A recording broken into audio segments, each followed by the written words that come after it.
Hey guys, long time no talk.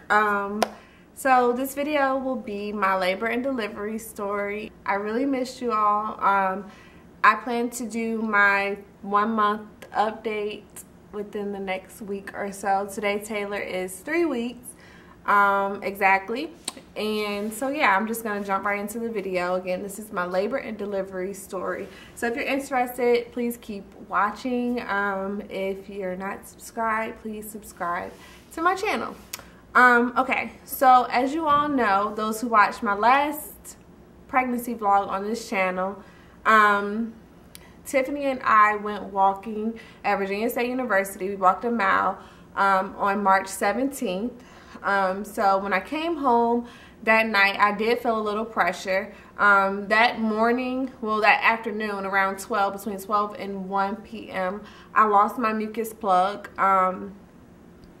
Yeah, so when I got home that day, I was still feeling having a little mucus like discharge, and that happened like throughout the whole night. Like I had to keep getting up and going to the bathroom to clean myself the whole night.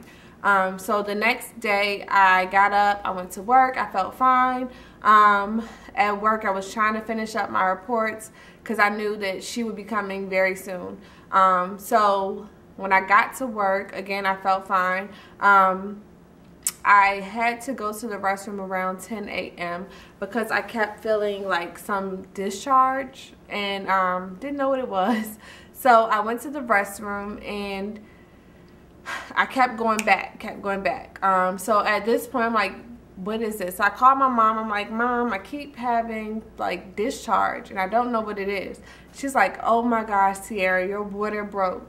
So all her co-workers are excited and yelling and stuff. I'm like, Mom, my water did not break. No, it didn't. Because guys, it wasn't like on TV or anything, like a gush of fluid just coming out. It wasn't like that at all. It actually felt like a menstrual cycle, but like a heavier flow. Not the first day, but like, yeah, it felt like I was on my menstrual cycle. So I actually came back to my work area and asked one of my close friends, co-workers, for a sanitary napkin. So she gave me one, I put it on.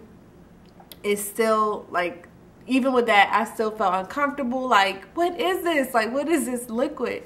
So at my grandmother's, both of them had called me that morning and like, Tiara, you need to go to the hospital. You lost your mucus plug. That means the baby is on her way soon, so you need to go. I'm like, well, Grandma and my nana, I'm like, I called the doctor and they said that I'm fine. You know, some people lose their mucus plug a week before they actually go into labor. So they said that I'm fine. So they're like, Tia, you need to go to the emergency room. Promise me you're going to go to the emergency room. And I was like, okay. Just because I had to get my work done. I'm very like determined. So at this point, my mom is calling me like, Tiara, this is very serious. If your water actually broke, the baby can get an infection. You need to go to the doctor, to the emergency room right now. So I'm like, no, my water didn't break. So what I did was, me being the headstrong person I am, I had to finish my reports, guys. Like, you don't understand. I could not leave work with knowing that my co-workers would have to cover up a whole bunch of documents for us. And I'm glad that I did, because it would have came back on us the next day if I didn't. So I finished that document or whatever, I finished that report, and I called the doctor and explained to the doctor what was going on. And they said they wanted me to come in. Who's outside? They said they wanted me to come in to get checked out or whatever. So I'm like, okay, I'm gonna go in. So my supervisor, who's also one of my very close friends, ended up driving me to the hospital. Everyone's acting dramatic, like, Tiara, you don't need to drive, you don't need to take the stairs, take the elevator. I'm like, y'all are really tripping. Like, I am gonna be right back in this office as soon as I get there and they tell me that it's not my water, and everyone's gonna be looking stupid. So I get to my doctor's office. It's actually at the hospital, and I go in, and when I tell you, like, there was no wait, like, I went straight back. They took me straight back. I'm like, okay, good, I can go right back to work.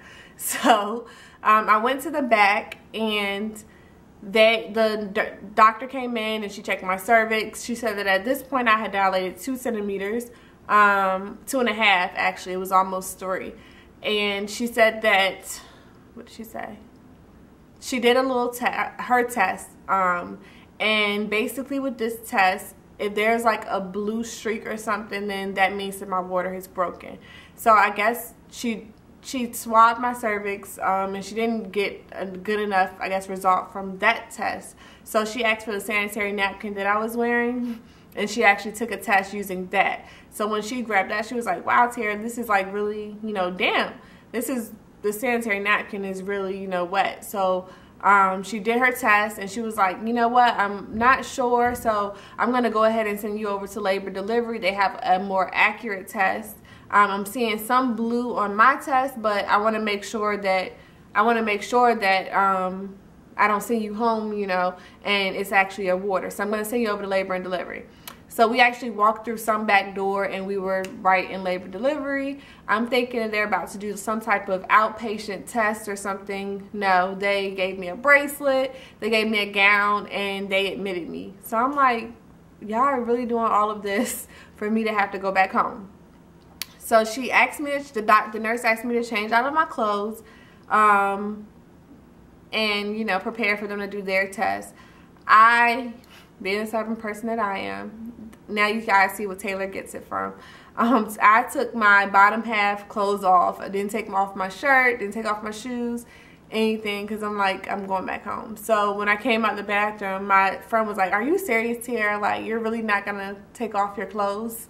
You're going to put this gown over your clothes? I'm like, yes, because there's no point in me taking everything off to put it back on.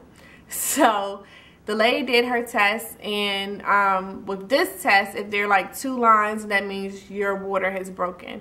And there were 2 lines. So she basically told me, like, you're gonna be staying here. You'll be leaving with the baby. So at that point, y'all, my heart, my anxiety, like, shot through the roof. I don't know why. I don't know. I guess I got nervous. I knew I was gonna be in a lot of pain that night. So I got very nervous. This was the 18th, mind you, of March.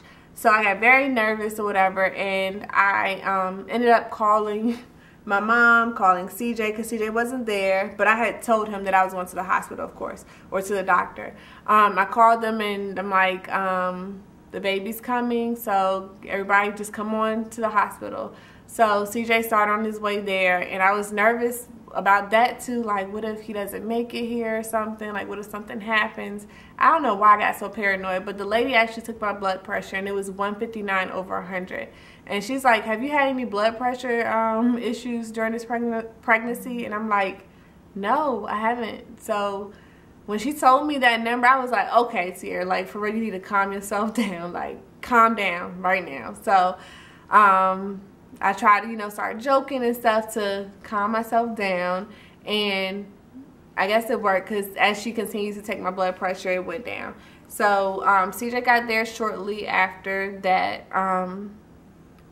They also told me that they wanted to give me Pitocin, because initially they thought that my water had broke the night before, because remember I said that I kept having to go to the restroom because I had a discharge, but they didn't know that my mucus plug came out. So basically they said that they were going to use the 10 a.m. time as my water breaking. If it was the night before, they would have given me antibiotics just to make sure that myself and the baby didn't have any infections. I thought telling her that it had broke at 10 a.m. would help me not have to get the Pitocin, because I've always heard horrible stories about it, and it didn't help. She still was like, you need the Pitocin because we need the baby to come as soon as possible. She doesn't need to stay in there long, I guess, because your water is broken. They wanted to make sure that the baby would come as soon as possible, because the longer the baby stayed in there without the water, I guess the baby was prone to get an infection or something. So at that point, they started giving me Pitocin. And the contractions were coming like regularly, and just like with my Braxton Hicks, guys, I didn't feel anything at all, no pain at all from that point until 7 p.m. I didn't feel any pain. So from 2 to 7 I felt no pain at all. The doctor came back in at 7 to check me. They said they didn't want to keep checking my cervix because my cervix was now open and the water had broke every time they went up to check. That was making the baby more susceptible to getting an infection. So they didn't want to keep checking. So at that point, she did check my cervix at 7. And from that second, I started feeling the pain. Like it just kept coming. So I'm like, okay, I'm starting to feel this now. So the nurse told me, you know, you can get your epidural whenever you want to. But you need to let me know 30 minutes before. You cannot take the pain anymore because it's going to take about 30 minutes for the anesthesiologist to get here.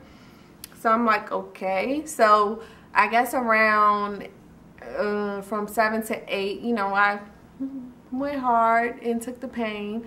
About 8:45, the nurse came back in, and I'm like, so when should I ask for the epidural now? And she was like, well, you're doing fine now. You're not sweating or anything. You still look good. So I want you to work a little bit more. So let's not get the epidural. I guess she thought that getting the epidural would slow up the process. So she didn't want me to get it right away. So I'm like, okay, I'm gonna, you know, be a G. I'm gonna stick it out. At this point, my sister had driven down from Northern Virginia. My mom and my aunt had came to the hospital as well. And CJ was there, of course. And everybody's like talking and joking and stuff, which is fine. The nurse told me that I could walk around the room. I could sit in the rocking chair and rock. I could stand up on the side of the bed and actually bend over and sway my hips from side to side, and basically that would help Taylor to come down more, so that I would dilate more. And I did all of those things. And I want to say around 9:45. Guys, the pain got so serious. Like, it felt like really bad menstrual cramps. Like, I know everybody says that, but that's the best way to describe the pain. It felt like really bad menstrual cramps. And so at this point, I got serious. It was like tunnel vision.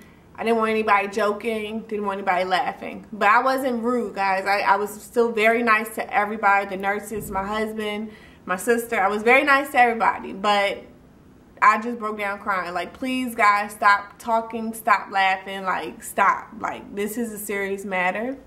I'm in pain. So my mom told my sisters, like, stop, just stop talking, guys. She's in pain now. It's getting serious. So my aunt is like, Terry, you don't have to be a G. Go ahead and get that epidural, girl. Go ahead. So I was like, okay, I'm gonna get it. So the nurse came back in and they started giving me the epidural 30 minutes later. So I got it around 10 o'clock p.m. And guys, I jumped when I got the epidural. I don't know if I think it was the numb. She sleep. I think it was like the numbing shot, the shot they gave me to numb the area first. I did jump when he put that in my back. But they said I did a good job. So yeah, it did hurt a little bit when I got the epidural. As you all know, I was nervous about that. So I got that at 10 o'clock. And from that point to about 2 something, yeah, to 2 o'clock, I could still feel the pain a little bit, guys. Like, it didn't go away completely. I still felt the pressure. I still felt a little bit of pain. It just was more, I guess, manageable from that point. And I asked the nurse, because I heard stories of people saying, well, I didn't feel a thing after I got the epidural. So I'm like, why am I still feeling pain? So she was like, basically because Taylor's head was so low, I was still going to feel something because her head was so low. So I'm like, okay. I've heard people say they didn't feel anything, but whatever. So just to let you know, sometimes I guess the epidural does not take away the pain 100%. So after that, the nurse came in and she positioned my bed. So say the bed is like this. She positioned the bed this way, so my head was lower than my legs. And that helped with the pain a lot. She said that would help Taylor to come down more. And I'm like, what? That doesn't make any sense. But I guess, I don't know what type of gravity or theory that was, but it actually did work. Taylor ended up coming down a lot more. And the next time she checked my cervix at 2:00 a.m., she was like, guess how much you dilated? What's the matter?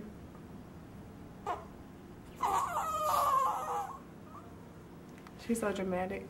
So yeah, I just knew that my luck was gonna be horrible. So I was like 4 centimeters, and she was like, she told everybody else to guess. Everybody guessed low, and she was like, she's 8 centimeters. So we're about to start pushing. So long story short, guys, I was in labor for 12 hours and 20 minutes total, and I pushed for 2 hours and 20 minutes total, and yeah, about the pushing. I asked for the mirror, and I would advise any and everybody who ever has a vaginal delivery to ask for a mirror. I know myself. I had to see my progress. I needed to know how well I was doing, and I felt like I couldn't know. There's no way in the world I would have been able to push for 2 hours and 20 minutes without that mirror. I wasn't even paying attention to the time. I'm just looking at what I'm doing. I didn't look at the clock at all. But I know that if I did not have that mirror, I would have burnt out quicker, and I wouldn't have given up. But I believe that's the reason why many women give up and say, I can't do it anymore, I can't push anymore, because you're not seeing your progress. So that was very helpful. CJ was very helpful. Every single push that I did, he told me I was doing a great job. He kissed my forehead. I felt like nauseous as I was pushing, and I got very hot as I was pushing as well. Taylor. Okay. And I also got very hot as I was pushing. So I'm like, please, Mom. It was my mother and CJ in the room only while I was pushing. I'm like, Mom, please fan me. I can, like, please, I'm getting really hot. My mom was fanning me and I was pushing. Basically, the way I pushed, I did 3 big pushes. I had to hold my legs and pull them toward my chest as I was pushing. And she told me to push as if I was trying to use the restroom. So that's what I did. And she was an excellent nurse. Basically, the nurse helped, well, she did everything basically. The doctor came in and basically took Taylor's head out and her body out. The nurse actually helped me all the way from the beginning to the end, and she was excellent. Like, I wouldn't have it any other way. Taylor's head was stuck behind my pelvic bone a little bit, so I had to actually turn on my side and push while I was on my side. She kept, I guess, going around the outside of Taylor's head, trying to help her, I guess, or help me open up so that she could come out. I know this is TMI, guys, but yeah, this is my pregnancy vlogs, you know. So she was so helpful to the point that I did not tear. I didn't have any stitches, any hemorrhoids, nothing. So it was an excellent delivery. She came out and we did skin to skin. As soon as she came out, I did not cry. It was, well, I'm not gonna say I didn't cry. I didn't have tears, but there was like a verbal cry, like, oh my gosh, like, this is my baby, like, my baby, like, she's finally here. Taylor. And they put her on my chest and she started crying. And she was actually crying so bad that she had tears coming out. So I just talked to her, so that it's okay, and I rubbed her and I kissed her. It was just the most beautiful, the most wonderful moment of my life. I recorded that on my phone. We couldn't record in the room. They said that I signed a waiver saying that we couldn't record in the room, but someone did record that on my phone when she was first placed on my chest. And that, guys, I would not give that up for the world. That moment of my life, it was wonderful.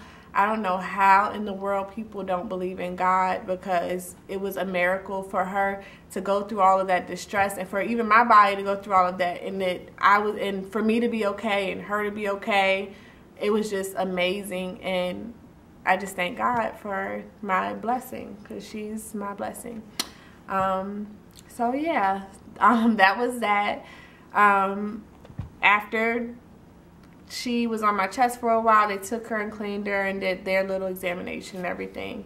And she was born at 4:51 a.m. She weighed 6 pounds and 12 ounces when she was born, and she was 20 inches long. So yeah. So all that time with the doctor thinking that she was measuring small. I don't know where that came from, because I think she was a good weight and she was long to me. I'm going to show you Taylor now, because she was a product of the labor and delivery. So I won't make you guys wait any longer to meet her. So, come on, Sheila. Come on, Sheila. She's sleeping, guys. But here she is. If any of you follow me on Instagram, say hi. If any of you follow me on Instagram, you've probably already seen her. I have posted probably about 2 or 3 pictures of Taylor already on Instagram. So if you don't follow me, go over and follow me on Instagram. So you'll see more pictures of her and of us as a family. What's the matter? She has an attitude problem. So guys, I hope I answer any questions that you had regarding my labor and delivery. Hopefully my story could be helpful to you all. Yeah, so if you're interested in knowing anything else about my labor and delivery, please just leave a comment below, and I should be able to get back to you all as soon as possible. Thank you so much for watching, and I look forward to seeing you guys in my next video. Bye. Say bye-bye. Say bye-bye, baby. See? Say bye-bye, Taylor. No?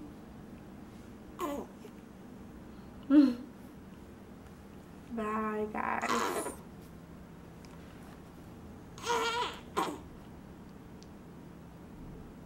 Hey guys, just a couple of things that I forgot to mention. I'm sure I'm going to leave something out because it was so much the whole hospital stay. But one, I was pissed off because I didn't get to wash my hair before going into labor. I had planned to wash my hair and have it curly so I wouldn't sweat out my hair, but thank God my hair didn't sweat out during delivery, labor and delivery. I'm also going to include Taylor's pictures from the hospital that she took at 1 day old in this video, or maybe I'll do a separate video on that. Yeah, I'm going to do a separate video on that. So like the hospital day from the day that I delivered until the day that I was discharged, that we were discharged. So I also did have to get a catheter put in after I got the epidural. You can't get out of the bed. So they had to empty my bladder with a catheter.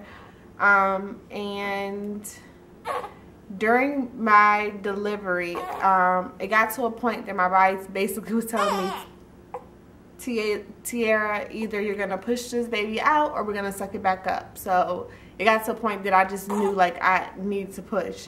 And that's when the nurse came back to check my cervix, and that was 8 centimeters. So those were a few pointers that I left out, and I wanted to come back and include those in the video. So yeah, if I think of anything else, I will add that in the second half of the video, which will be